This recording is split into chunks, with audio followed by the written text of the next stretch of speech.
اعوذ باللہ من الشیطان الرجیم بسم اللہ الرحمن الرحیم وَيَسْأَلُونَكَ عَنِ الْمَحِيضِ قُلْ هُوَ أَذًى فَاعْتَزِلُوا النِّسَاءَ فِي الْمَحِيضِ وَلَا تَقْرَبُوهُنَّ حَتَّى يَطْهُرْنَ فَإِذَا تَطَهَّرْنَ فَأْتُوهُنَّ مِنْ حَيْثُ أَمَرَكُمُ اللَّهُ إِنَّ اللَّهَ يُحِبُّ التَّوَّابِينَ وَيُحِبُّ الْمُتَطَهِّرِينَ نساؤكم حرث لكم فأتوا حرثكم أنّا شئتم وقدموا لأنفسكم واتقوا الله واعلموا أنكم ملاقوه وبشر المؤمنين ولا تجعلوا الله عرضة لأيمانكم أن تبروا وتتقوا وتصلحوا بين الناس والله سميع عليم لا يؤاخذكم الله باللغو في أيمانكم ولكن يؤاخذكم بما كسبت قلوبكم والله غفور حليم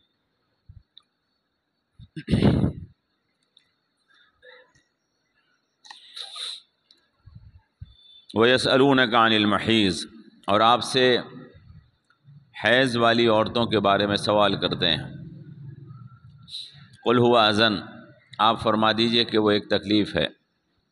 فَاعْتَزِلُوا النِّسَاءَ فِي الْمَحِيضِ تو الگ رہا کرو عورتوں سے حیض کی حالت میں۔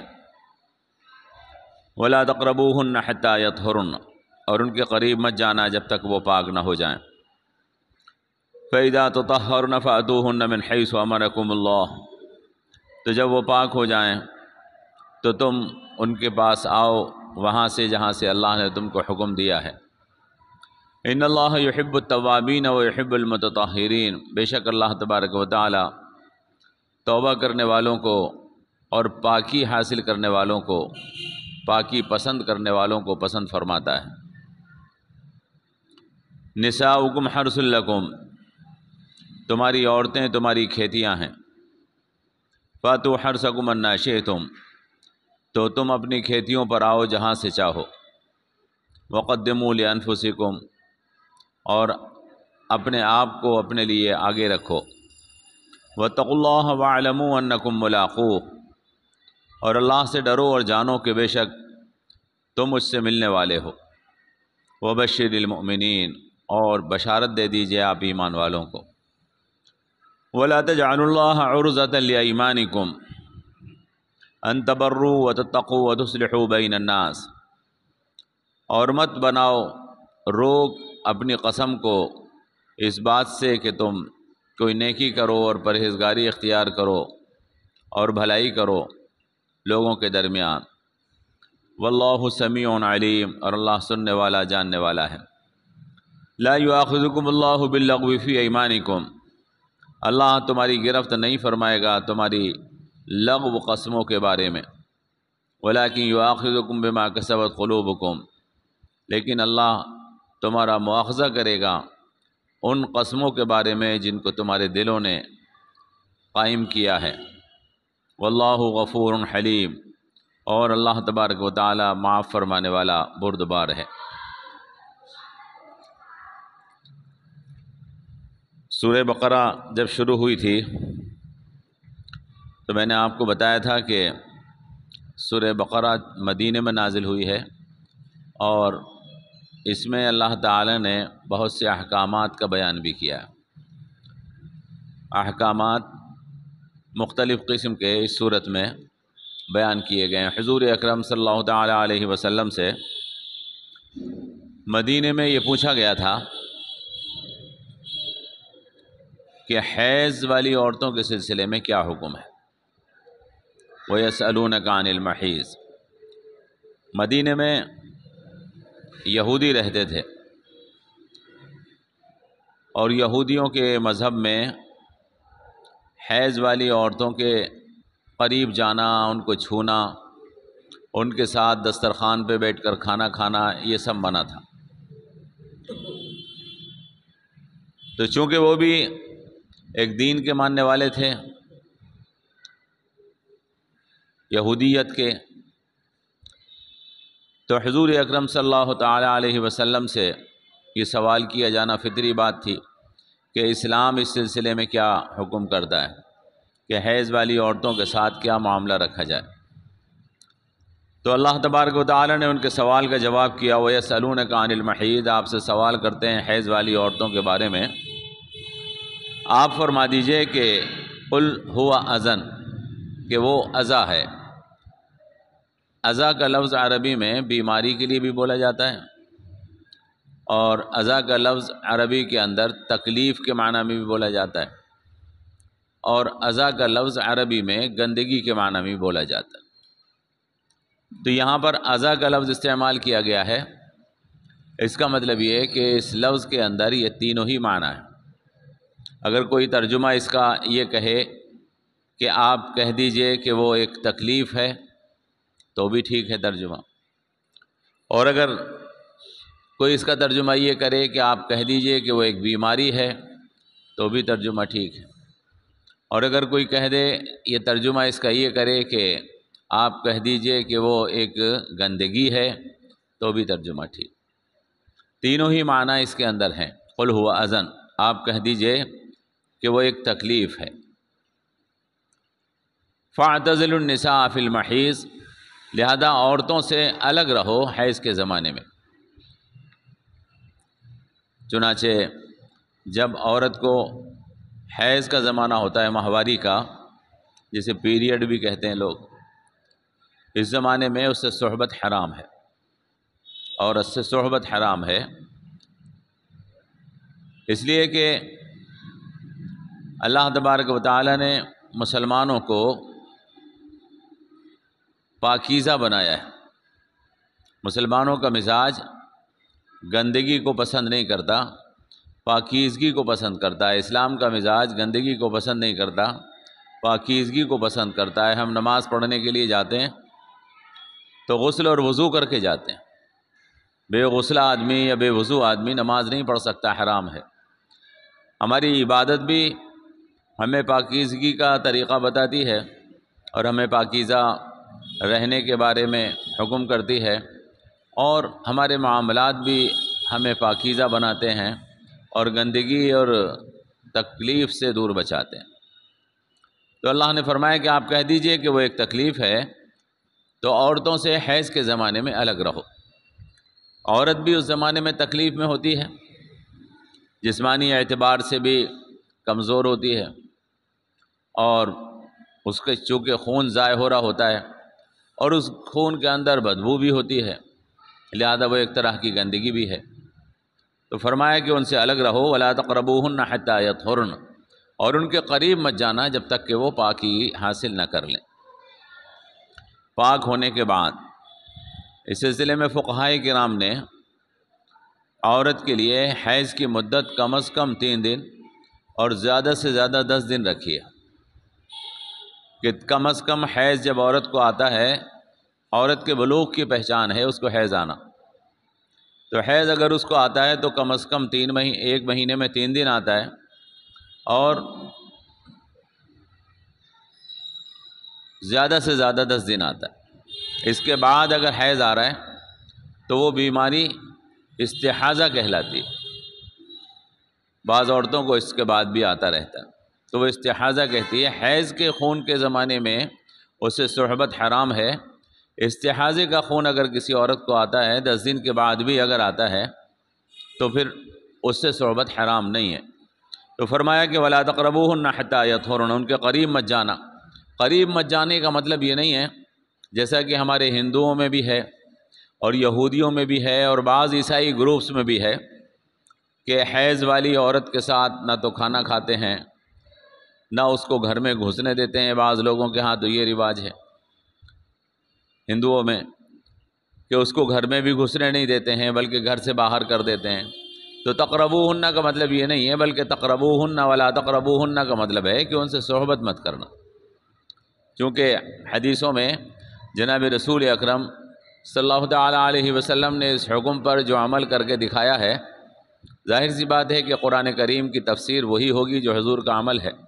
حضور کے عمل سے باہر قرآن کی کوئی تفسیر نہیں کی جا سکتی، اسی لیے ہم یہ کہتے ہیں کہ قرآن کریم کی کسی بھی آیت کے مطلب کو سمجھنے کے لیے ہمیں حضور اکرم صلی اللہ تعالیٰ علیہ وسلم کی سنت مبارکہ کو دیکھنا پڑتا ہے کہ آپ نے اس حدیث پر، اس آیت مبارکہ پر کس طرح سے عمل کیا۔ اور یہ بات ہمیں حدیث سے معلوم ہوتی ہے۔ قرآن کریم کی اس آیت پر جناب رسول اکرم صلی اللہ تعالیٰ علیہ وسلم نے کس طریقے پر عمل کیا، یہ ہمیں معلوم ہوگا حضور اکرم صلی اللہ تعالیٰ علیہ وسلم کی حدیث سے۔ لہذا قرآن کو بغیر حدیث کے نہ سمجھا جا سکتا ہے، اور قرآن کو بغیر حدیث کے نہ اس پر عمل کیا جا سکتا ہے۔ قرآن میں حکم ہے، یہ ایک حکم نہیں ہے بلکہ قرآن میں دسیوں حکم ایسے ہیں۔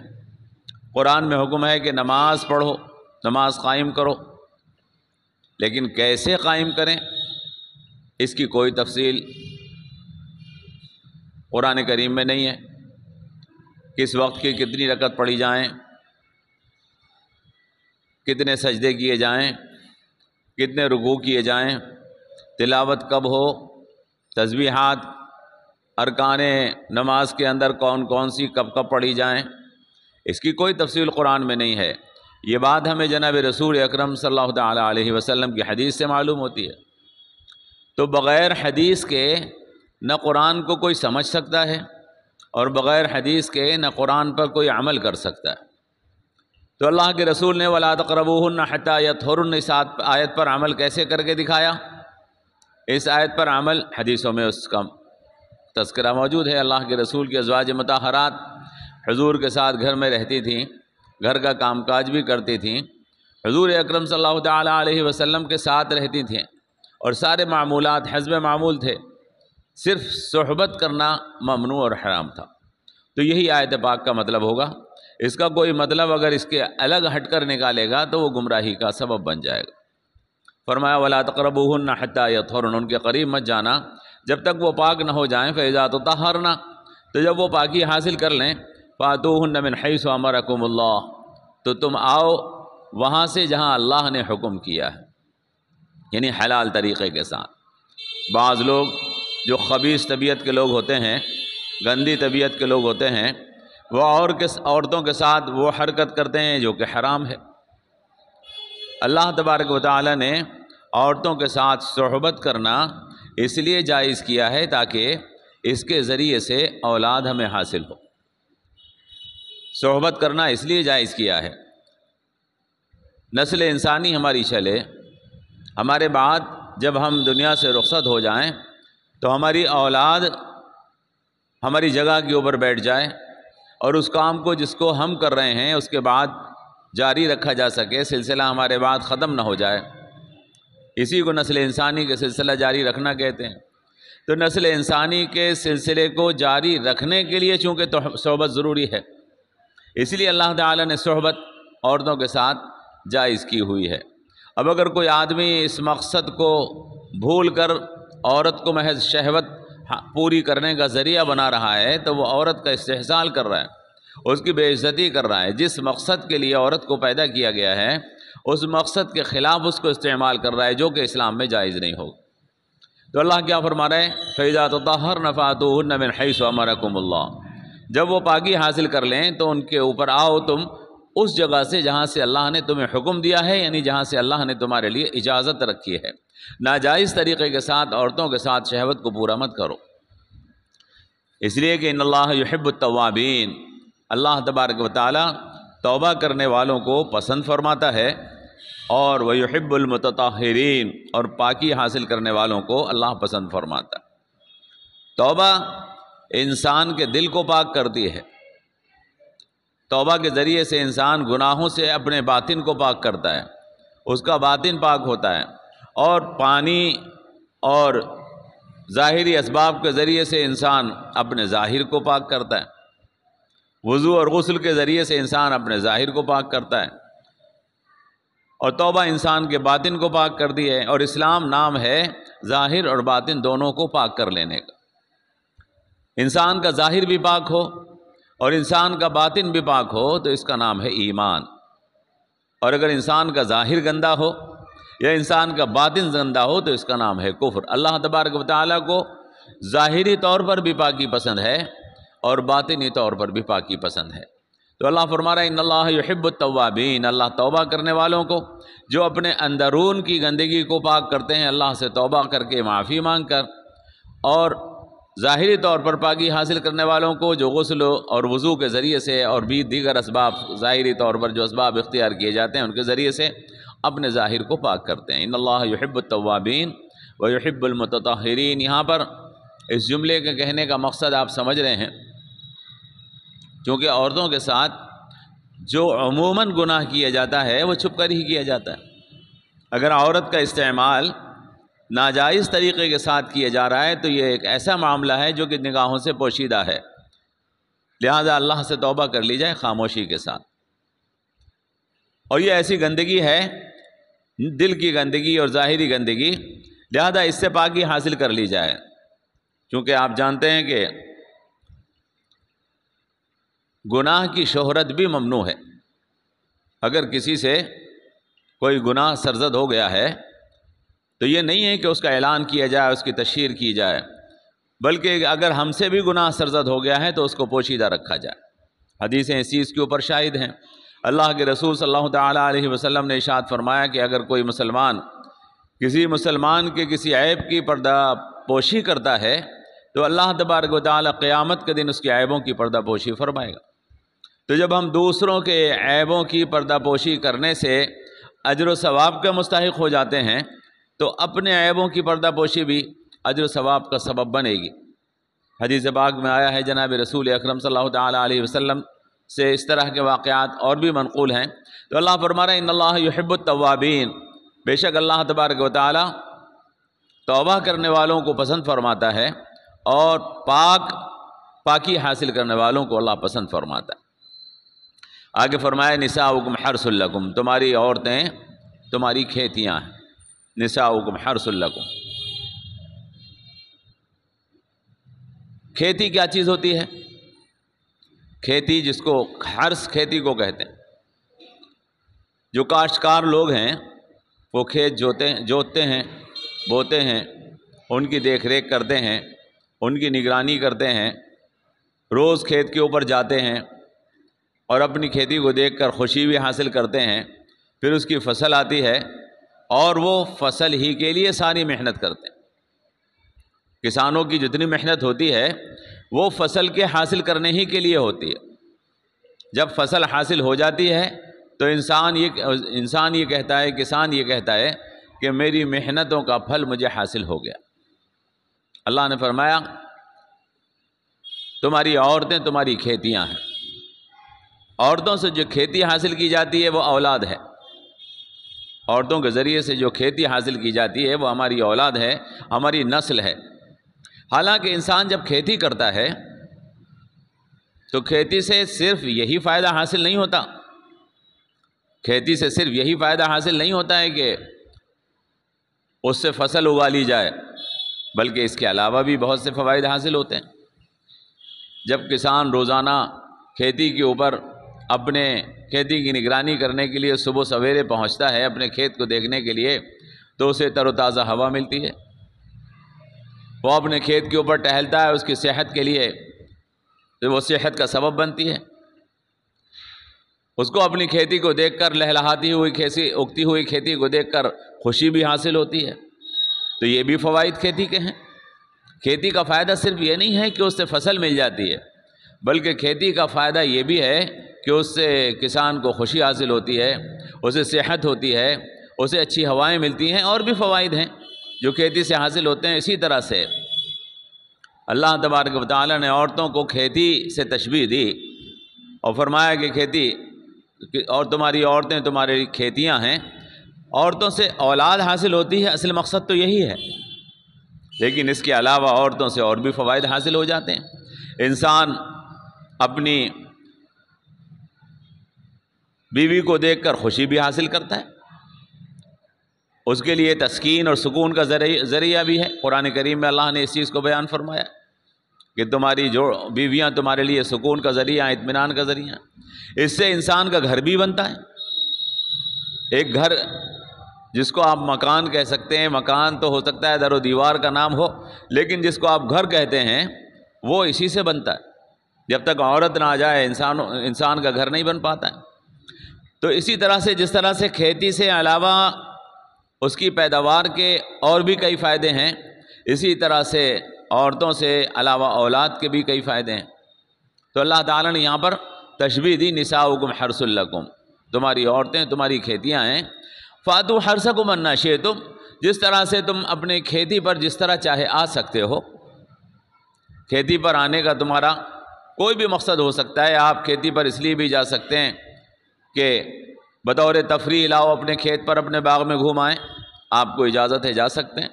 اس لیے بھی جا سکتے ہیں کہ فصل توڑیں اور فصل تیار کریں، اس لیے بھی جا سکتے ہیں کہ اپنی کھیتی کو سیرابی دیں، بہت سارے مقصد حاصل کر سکتے ہیں۔ ایسے ہی آپ اپنی عورتوں کے اوپر بھی ان سے صحبت حاصل کر سکتے ہو، لیکن مقصد وہی رہنا چاہیے کہ جو مقصد ہے کہ ان سے ہمیں اولاد حاصل کرنی ہے۔ فاتوا حرثکم انا شئتم وقدموا لانفسکم، اس کا مطلب بھی یہی ہے۔ اس آیت پاک کا مطلب میں اس لیے زیادہ وضاحت سے آپ کو بتا رہا ہوں، آپ کو سمجھ لینا چاہیے کہ اس آیت کے غلط مطالب بیان کر کے اور غلط تفسیریں بیان کر کے ہماری ماں اور بہنوں کو قرآن سے برگشتہ کرنے کی جاہل لوگ کوشش کرتے ہیں۔ جو اسلام دشمن عناصر ہیں وہ کہتے ہیں کہ ایسا لگتا ہے کہ جیسے قرآن کریم نعوذ باللہ عورتوں کی توہین کر رہا ہے۔ قرآن کریم نے ایک جگہ بھی عورتوں کی توہین نہیں کی ہے، بلکہ پورے قرآن کریم میں بار بار اللہ تبارک و تعالیٰ نے عورتوں کو عزت دی ہے۔ یہاں تک فرما دیا ہے قرآن کریم میں اللہ تبارک و تعالیٰ نے کہ لیس الذکر کالانثی، اس سے زیادہ تعظیم نہیں ہو سکتی عورت کی کہ اللہ نے فرمایا کہ مرد عورت کی طرح سے نہیں ہو سکتا۔ جو کمال کہیے کہ جو فائدہ عورت کے ذریعے سے حاصل کیا جا سکتا ہے وہ مرد کے ذریعے سے حاصل نہیں کیا جا سکتا۔ اولاد مرد پیدا نہیں کر سکتا، عورت پیدا کر سکتی ہے۔ ایک گھر کو گھر عورت بنا سکتی ہے، مرد نہیں بنا سکتا تنہا۔ تو اللہ تعالیٰ نے لیس الذکر کالانثی جیسے خطاب سے عورت کو سرفراز کیا ہے، وہ نعوذ باللہ قرآن کریم عورت کے بارے میں کوئی ایسی بات کیسے کہہ سکتا ہے جس سے عورت کی کچھ تذلیل ہوتی ہو، تحقیر ہوتی ہو؟ بلکہ یہاں پر بھی اللہ تعالیٰ نے جو تشبیہ دی ہے وہ ان کے مفید سے مفید تر ہونے کے لیے دی ہے کہ عورت جس طرح سے ہم کھیت سے فصل حاصل کرتے ہیں، فصل اسی لیے تو حاصل کرتے ہیں کہ فصل کے ذریعے سے ہم اپنے آپ کو تقویت پہنچاتے ہیں، عورت کے ذریعے سے بھی ہم اپنا آپ تقویت پہنچاتے ہیں۔ کسی کے باغ میں اگر آم پیدا ہوتے ہو، کسی کے کھیت میں اگر آلو پیدا ہوتے ہوں، اور کسی کے گھر میں اگر بچے پیدا ہوتے ہوں، تو اس زمین کی قیمت زیادہ ہوگی کہ جو آلو پیدا کر کے دیتی ہے، یا اس عورت کی قیمت زیادہ ہوگی جو ہمیں ہماری نسل دیتی ہے، ہماری اولادیں دیتی ہے؟ آپ جانتے ہیں کہ چیز کی قیمت اس کی پیداوار سے ہی ہوتی ہے۔ جو پیغمبر علیہ السلام یہ کہہ رہے ہیں کہ الجنت تحت اقدام الامہ، جنت ماں کے قدموں تلے ہے، اور جو پیغمبر علیہ السلام ہمیں یہ بتا رہے ہیں کہ جب ایک صاحب نے کہا کہ یا رسول اللہ میں نے اپنی ماں کو 40 حج کرا دیے ہیں، اپنے کاندھے پہ بٹھا کر اس کو پیدل حج کرائے ہیں، تو یا رسول اللہ کیا میں نے ماں کا حق ادا کر دیا؟ فرمایا کہ تو نے تو ابھی اس درد کا بھی حق ادا نہیں کیا جو تیری پیدائش میں ہوا تھا۔ وہ پیغمبر علیہ السلام کس طرح سے عورت کی تحقیق کے لیے کوئی لفظ بول سکتے ہیں؟ اصل میں قرآن کریم کو اللہ تبارک و تعالیٰ نے یہ کمال عطا کیا ہے کہ قرآن کریم ایمان والوں کو تو روشنی دیتا ہے، لیکن جس کے دل میں ایمان نہیں ہے اور جس کا دل ہی بیکار ہو چکا ہے وہ اس سے کچھ حاصل نہیں کر پاتا، وہ اس کے اوپر نکتہ چینی کرتا ہے، اس پہ اعتراضات نکالتا ہے۔ قرآن اللہ کا ایسا کلام ہے عجیب و غریب کہ اس سے ہدایت بس انہی لوگوں کو حاصل ہوتی ہے کہ جو ایمان والے ہیں، اور جو ایمان سے خالی دل ہیں وہ اس سے گمراہی لے لیتے ہیں۔ تو اللہ نے فرمایا کہ نساؤکم حرث لکم، تمہاری عورتیں تمہاری کھیتیاں ہیں، فاتوا حرثکم انا شئتم، تم اپنی کھیتیوں پہ چاہے جیسے آؤ، وقدموا لانفسکم، لیکن تم اس بات کو مقدم رکھو کہ اس میں تمہارا فائدہ ہونا چاہیے، تمہارا اس میں فائدہ ہونا چاہیے۔ کوئی کام بھی کرو تو ضرر اور نقصان والا کام نہ عورتوں کے ساتھ ہونا چاہیے نہ تمہارے ساتھ ہونا چاہیے۔ عورت کا غلط استعمال اگر کرو گے، اس کے ساتھ غلط تعلقات قائم کرو گے، غلط طریقے کے ساتھ شہوت پورا کرو گے، تم اپنا نقصان کرو گے، اپنی عورت کا نقصان کرو گے۔ اور اگر تم اپنے آپ کو مقدم رکھو گے، اپنے فائدے کو مقدم رکھو گے، تو یہ شرعی حکم ہوگا۔ وقدموا لانفسکم، فرمایا واتقوا اللہ، اللہ سے ڈرتے رہو۔ عورت کے ساتھ تعلقات کا معاملہ، میں یہ بات اکثر جب کبھی نکاح کی کوئی مجلس ہوتی ہے تو اس میں کہہ دیا کرتا ہوں سمجھانے کے لیے کہ عورت کے ساتھ جو رشتہ اللہ تبارک و تعالی نے قائم کیا ہے شوہر کا، اس رشتے سے زیادہ نزدیکی اور قریبی کوئی رشتہ نہیں ہو سکتا۔ یہ سب سے نزدیکی رشتہ ہے۔ ماں کے ساتھ رشتہ احترام کا رشتہ ہے، باپ کے ساتھ رشتہ عزت کا رشتہ ہے، خدا کے ساتھ رشتہ اس کی الوہیت کا اور عبادت کا رشتہ ہے، رسول اکرم صلی اللہ تعالیٰ علیہ وسلم کے ساتھ رشتہ محبت کا رشتہ ہے، لیکن بیوی کے ساتھ جو رشتہ ہے وہ قربت کا رشتہ ہے، وہ نزدیکی کا رشتہ ہے۔ بیوی سے زیادہ نزدیک رشتہ کوئی نہیں ہو سکتا۔ جب ساری دنیا کی آنکھیں بند کر دی جاتی ہیں اور ساری دنیا کے سامنے پردے ڈال دیے جاتے ہیں، جب میاں بیوی کا رشتہ شروع ہوتا ہے۔ اس رشتے کو سوائے خدا کے کوئی نہیں دیکھتا، سوائے اللہ کے کوئی نہیں دیکھتا۔ آدمی اپنی بیوی کے ساتھ کیا زیادتی کر رہا ہے، آدمی اپنی بیوی کے ساتھ کیا بدسلوکی کر رہا ہے، آدمی اپنی بیوی کے ساتھ کیا گناہ کر رہا ہے، دنیا نہیں دیکھتی، سماج نہیں دیکھتا، اس کو اللہ دیکھتا ہے۔ اور یہ رشتہ اللہ تبارک و تعالیٰ کے ڈر کے بغیر حق اور عدل انصاف کے ساتھ قائم نہیں کیا جا سکتا۔ میاں بیوی کا رشتہ جب تک آدمی کے دل میں خوف خدا نہ ہو، جب تک وہ آدمی اللہ سے نہ ڈرتا ہو، سماج کی نظروں کے سامنے یہ رشتہ قائم ہی نہیں ہوتا۔ لہذا اس رشتے کے حقوق کو کوئی آدمی سماج کے ڈر سے ادا ہی نہیں کر سکتا۔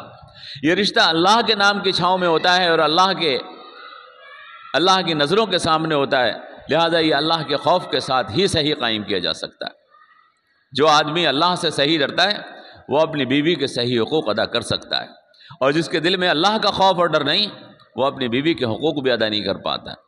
تو اللہ نے فرمایا واتقوا اللہ، اللہ سے ڈرتے رہو، وَاعْلَمُوا أَنَّكُمْ مُلَاقُوهُ، اور جان رکھو کہ تمہیں اللہ سے ملاقات کرنی ہے۔ اس بات کو جان لو کہ اللہ سے ملاقات کرنی ہے۔ اگر کوئی بدسلوکی اور کوئی زیادتی تم نے عورت کے ساتھ کی ہوگی، خدا نے تمہیں اس کے استعمال کا حق دے دیا ہے۔ اگر کوئی بدسلوکی اس کے ساتھ ہوگی تو تمہیں خدا کو جواب دینا ہوگا۔ أَنَّكُمْ مُلَاقُوهُ وَبَشِّرِ الْمُؤْمِنِينَ، اور فرمایا کہ آپ ایمان والوں کو بشارت دے دیجئے، آپ ایمان والوں کو بشارت دے دیجئے۔ اگر اس رشتے کو پاکی کے ساتھ قائم کر لوگے، اگر اس رشتے کو خوف خدا کے ساتھ قائم کر لوگے، تو دنیا میں بھی تمہارا گھر جنت بن جائے گا اور آخرت میں بھی اللہ جنت عطا فرمائے گا۔ اگر یہ رشتہ صحیح طریقے کے ساتھ قائم کر لیا گیا، اپنی عورت کے صحیح حقوق ادا کر دیے گئے، اس کے ساتھ کوئی گناہ اور بدتمیزی کا سلوک نہیں کیا گیا، تو اللہ تمہاری دنیا کے گھر کو بھی جنت بنائے گا اور آخرت میں بھی تمہارا گھر جنت ہوگا۔ وَبَشِّرِ الْمُؤْمِنِينَ، ایمان والوں کو بشارت دے دیجئے۔ اور اگر خدا نخواستہ اس کے خلاف ہو گیا، کوئی آدمی اپنی عورت کے حقوق کو مارتا رہا، اس کے ساتھ بدسلوکی کرتا رہا، اس کا وہ درجہ جو اس کو ملنا چاہیے تھا نہیں دیا، تو تمہارا دنیا کا گھر بھی جہنم بن جائے گا اور آخرت میں بھی جہنم ملے گی۔ وَبَشِّرِ الْمُؤْمِنِينَ، اور فرمایا کہ وَلَا تَجْعَلُوا اللَّهَ عُرْضَةً لِأَيْمَانِكُمْ، اور تم اپنی قسم کو روک مت بناؤ، تم اپنی قسم کو روک مت بناؤ، ان تبروا وتتقوا وتصلحوا بین الناس، اس بات سے روک مت بناؤ کہ تم نیکی کرو، پرہیزگاری اختیار کرو اور لوگوں کے درمیان اصلاح کرو۔ اس آیت پاک کا کیا مطلب ہے؟ کوئی آدمی قسم کھا لیتا ہے، آپ جانتے ہیں میں نے آپ کو قسم کے سلسلے کے احکامات بتائے تھے۔ قسم کی 3 قسمیں ہیں، ایک یمین منعقدہ، ایک یمین لغو۔ یمین منعقدہ اس کو کہتے ہیں کہ جو آپ نے کسی کام کے کرنے کے لیے کھائی۔ یمین لغو اس کو کہتے ہیں جو آدمی منہ سے بلا وجہ نکالتا رہتا ہے۔ اور ایک یمین غموس، جھوٹی قسم، جو آدمی جھوٹی قسم کھا لیتا ہے اسے یمین غموس کہتے ہیں۔ یمین غموس کفر ہے، تفصیلی بات ہے، اگر آپ یمین کے سلسلے پہ کبھی کوئی باقاعدہ درس دیں گے تو 1 آدھ گھنٹے میں بات پوری سمجھ میں آ جائے گی۔ یمین غموس کھانا کفر ہے، ایمان سے خارج ہو جاتا ہے آدمی اگر یمین غموس کھا رہا ہے۔ اگر جھوٹی قسم کوئی آدمی کھا رہا ہے، وہ کام اس نے نہیں کیا اور وہ کہہ رہا ہے میں نے یہ کام کیا ہے اللہ کی قسم کھا کر، اور وہ کام اس نے کیا ہے اور وہ کہہ رہا ہے کہ میں نے نہیں کھائی، تو یہ کفر ہے، اور آدمی یمین غموس کھانے سے ایمان سے خارج ہو جاتا ہے۔ اور یمین لغو وہ ہوتی ہے جو ہمارے منہ سے بلا ارادہ نکلتی رہتی ہے ایمان سے، تمہاری قسم، تمہارے سر کی قسم، ادھر ادھر کے الفاظ جو آدمی بلا وجہ بولتا رہتا ہے وہ یمین لغو ہوتی ہے، اور یمین منعقدہ وہ ہوتی ہے کہ جو آدمی کسی کام کا قسم ارادہ کر کے کھاتا ہے، کیا میں اللہ کی قسم کھا کے کہہ رہا ہوں کہ میں ایسا کروں گا۔ اگر کوئی آدمی اس کو پورا نہیں کرتا تو اس کے اوپر کفارہ لازم ہو جاتا ہے، 10 آدمیوں کو کھانا کھلائے یا ان کو کپڑے پہنائے یا ایک غلام آزاد کرے یا 3 روزے رکھے، یہ اس کا کفارہ ہے۔ سورہ مائدہ میں وہ بیان کیا گیا۔ وہ پورا مطلب اگر آپ اس کا یمین کا قسم کا سمجھنا چاہتے ہیں تو اس کے لیے لمبا وقت چاہیے ہوگا۔ تو اللہ یہاں پر فرما رہا ہے کہ کوئی قسم یعنی منعقدہ، کوئی قسم اگر تم کھا رہے، کوئی آدمی اگر قسم کھا رہا ہے، اس بات کی قسم کھا رہا ہے کہ میں اس کام کو کروں گا اور وہ کام جائز ہے تو ٹھیک ہے، اور کوئی آدمی اگر یہ قسم کھا رہا ہے، اس کام کی قسم کھا رہا ہے کہ میں اس کام کو نہیں کروں گا اور وہ کام کرنا جائز ہے، تو یہ قسم کھانا بھی ناجائز ہے۔ اگر کسی نے یہ کہہ لیا کہ میں نعوذ باللہ نماز نہیں پڑھوں گا اور قسم کھا لی اس بات کی، تو یہ قسم کھانا ناجائز ہے اور حرام ہے۔ اور اگر کسی آدمی نے یہ قسم کھا لی جو ناجائز کام ہے کہ میں یہ کروں گا، شراب پیوں گا، اور اس بات کی قسم کھا لی اللہ کی قسم کہ میں شراب پیوں گا نعوذ باللہ، تو اس کام کا نہ کرنا بھی لازم ہے اور قسم توڑنا ضروری۔ تو اللہ یہاں پر فرما رہا ہے کہ کوئی قسم اس لیے مت کھانا، وَلَا تَجْعَلُوا اللَّهَ عُرْضَةً لِأَيْمَانِكُمْ، تم اللہ کی کوئی قسم روک مت بنانا اس بات سے کہ میں کوئی نیکی کروں، نیکی کرنے سے اپنی قسم کو اللہ کی کھا کر روک مت بنانا، اور پرہیزگاری اختیار کرنے کے لیے قسم کو روک مت بنانا۔ یہ مت کہہ دینا میں نے اللہ کی قسم کھائی ہے، میں ان سے کیسے بولوں۔ آپ کو یاد ہے نا وہ واقعہ، میں نے سنایا بھی ہے آپ کو، حضرت عبداللہ ابن زبیر رضی اللہ تعالیٰ عنہ حضرت عائشہ صدیقہ رضی اللہ تعالیٰ عنہ کے بھانجے ہیں۔ حضرت عائشہ صدیقہ رضی اللہ تعالیٰ عنہ مال تقسیم کر دیا کرتی تھی، جو بھی مال آتا تھا سب تقسیم کر دیتی تھی۔ حضرت عائشہ صدیقہ کی عادت تھی گھر میں کھانے کو بھی نہیں چھوڑتی تھی۔ ایک دن مال آیا تھا، حضرت عائشہ تقسیم کر رہی تھی، سارا مال تقسیم کر دیا، تو حضرت عبداللہ ابن زبیر نے یہ کہہ دیا، خالہ اپنے لیے تو روک لیا ہوتا۔ بس حضرت عائشہ کو ناگوار ہو گیا اور کہنے لگیں کہ تو مجھے نیک کام کرنے سے، صدقہ کرنے سے روکتا ہے، میں تجھ سے بات نہیں کروں، میں تجھ سے بات نہیں کروں گی، اور اس بات کی قسم کھا لی۔ عبداللہ ابن زبیر جو تھے بہت روئے، کہا کہ خالہ غلطی ہو گئی ہے، فرمایا میں نے قسم کھا لی ہے، میں بول ہی نہیں سکتی۔ ادھر ادھر بھاگے پھرے، صحابہ سے سفارش کرائی، کسی طریقے کے ساتھ خالہ مان جائیں اور میری غلطی کو معاف کر دیں، لیکن حضرت عائشہ یہی فرمایا کرتی تھیں کہ میں کیا کروں، میں نے قسم کھا لی ہے، اللہ کی قسم کو کیسے توڑ دوں۔ تب حضرت عمر رضی اللہ تعالیٰ عنہ نے یہ آیت مبارکہ سنائی اور حدیثیں سنائی جس میں مومن سے 3 دن سے زیادہ بولنے کو منع کیا گیا، اور فرمایا کہ کسی نیک کام سے رکنے کے لیے اللہ کے رسول نے منع کیا ہے کہ کوئی قسم مت کھانا، اللہ نے منع کیا ہے، اور کسی مومن سے بول چال بند کرنے کے لیے اللہ نے منع کیا ہے، اللہ کے رسول نے منع کیا ہے کہ 3 دن سے زیادہ مت بند کرنا۔ تو حضرت عائشہ صدیقہ نے معاف کیا اور قسم کا کفارہ ادا کیا۔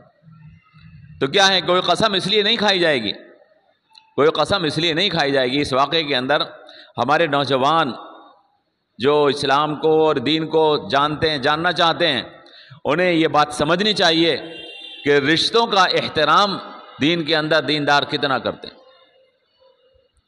آج کل ہمارے ہاں یہ صورتحال ہے کہ چچا ناراض ہیں، خالہ ناراض ہیں، برسوں گزر گئے ہیں، کبھی معافی مانگنے کی توفیق نہیں ہو رہی ہے۔ حضرت عبداللہ ابن زبیر رضی اللہ تعالیٰ عنہ برداشت نہیں کر سکے ایک دن بھی، جب تک خالہ نے معاف نہیں کر دیا، جب تک انہوں نے سفارشیں کرواتے رہے۔ یہ ہے اسلام کے اندر رشتوں کا احترام، بڑوں کے رشتوں کا احترام اور تعلقات کو برقرار اور بنائے رکھنے کا احترام۔ ہمارے ہاں لوگ مانتے ہی نہیں ہیں، انتظار کرتے رہتے ہیں کہ شادی ہوگی کسی کے ہاں تو وہ معافی مانگنے آئے گا جب بول چال شروع کریں گے۔ غلط بات ہے۔ تو اللہ کیا فرما رہے ہیں، وَلَا تَجْعَلُوا اللَّهَ عُرْضَةً لِأَيْمَانِكُمْ، اپنی قسم کو روک مت بنانا تم اللہ کی قسم کو کھا کر کہ تم کوئی نیکی کرو گے، کوئی پرہیزگاری کا کام کرو گے اور لوگوں کے درمیان اصلاح کرو گے، یعنی ایسی قسم مت کھانا جس سے نیکی سے رک جاؤ، ایسی قسم مت کھانا جس سے پرہیزگاری سے رک جاؤ، ایسی کوئی قسم مت کھانا جس سے تم لوگوں کے درمیان خیر اور بھلائی کا کام کرنے سے رک جاؤ۔ فرمایا اللہ سننے والا اور جاننے والا ہے۔ لا یؤاخذکم اللہ باللغو فی ایمانکم، اللہ مؤاخذہ نہیں فرمائے گا تمہاری ان قسموں کے بارے میں جو تم لغو قسمیں کھاتے ہو۔ حالانکہ لغو قسم کھانا بھی گناہ ہے۔ لغو بیکار آدمی بار بار قسم کھاتا رہے جھوٹی قسم، تو میں نے آپ کو بتایا کہ کفر ہے۔ لیکن بیکار جو قسم کھانے کے لوگ عادی بن جاتے ہیں، ایمان سے کرتے رہتے ہیں، انہیں پتہ ہی نہیں ہوتا کہ اس ایمان سے کا کیا مطلب ہے، اس میں کئی بات جھوٹے بھی نکل جاتی ہے، یہ بھی گناہ ہے۔ لیکن ارادہ کر کے کوئی قسم جھوٹی کھانا کفر ہے، اور کسی نیک کام کو سے رکنے کے لیے قسم کھانا منع ہے۔ اس آیت مبارکہ میں قسم کھائی جائے کسی نیک کام کے کرنے کی اور اس کو پورا کیا جائے۔ تو اللہ فرما رہے ہیں کہ لا یؤاخذکم اللہ باللغو فی ایمانکم، اللہ مؤاخذہ نہیں فرمائے گا لغو تمہاری قسموں کے بارے میں، ولکن یؤاخذکم بما کسبت قلوبکم، لیکن اللہ مؤاخذہ فرمائے گا ان قسموں کے بارے میں جن تم نے دل سے کھائی ہیں، جن قسموں کو تم نے اپنے دل سے مضبوط کیا ہے۔ واللہ غفور حلیم، اور اللہ معاف فرمانے والا بردبار ہے۔ کوئی سوال ہو تو کر لیجیے۔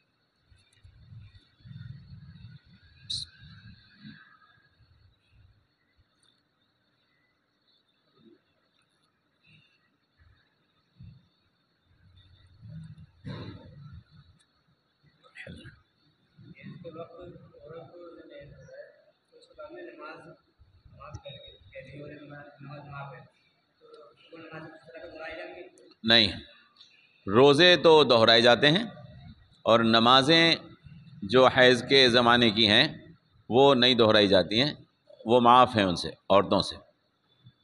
نماز جو ہے آپ سمجھ پائیں گے، جنہیں نہیں سمجھ پائیں گے، نماز وہ وقت آنے سے فرض ہوتی ہے، جو وقت آیا نماز کا اس سے فرض ہوتی ہے۔ اگر کسی کے ایمان والے کے اوپر اس حالت میں کہ وہ نماز ادا کرنے کے لائق تھا، نماز کا وقت آیا تو نماز فرض ہوتی ہے، اور اگر کسی ایمان والے کے اوپر اس حالت میں کہ وہ نماز ادا نہیں کر سکتا تھا، نماز کا وقت آیا تو نماز فرض نہیں ہوتی ہے۔ جیسے ایک آدمی بے ہوش ہے اور بے ہوشی کی حالت میں ہی اس پر نماز کا وقت آیا اور نکل گیا تو وہ نماز اس پہ فرض نہیں ہوگی۔ ہاں اگر اس میں وہ 1 منٹ کو بھی ہوش میں آ گیا اس نماز کے وقت میں تو وہ فرض ہو جائے گی اس کے بعد۔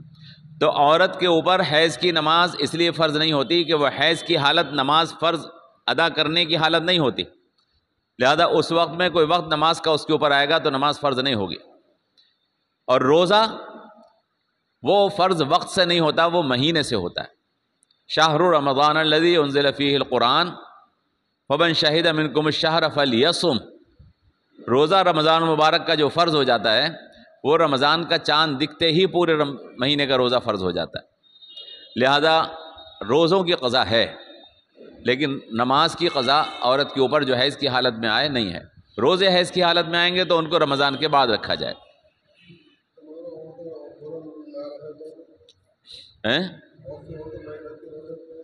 وہ فرض ہیں، وہ تو فرض چھوڑنے کا گناہ ہوگا، وہ تو فرض ہیں، ہے نا۔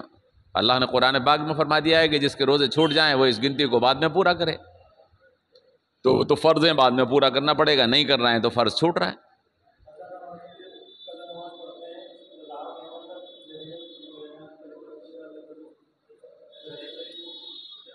قضا نماز ہاں قضاء عمری پڑھ سکتے، نماز تو پڑھتے ہیں، وہ تو فرض ہے ہمارے اوپر، تو ادا کرنا ہے۔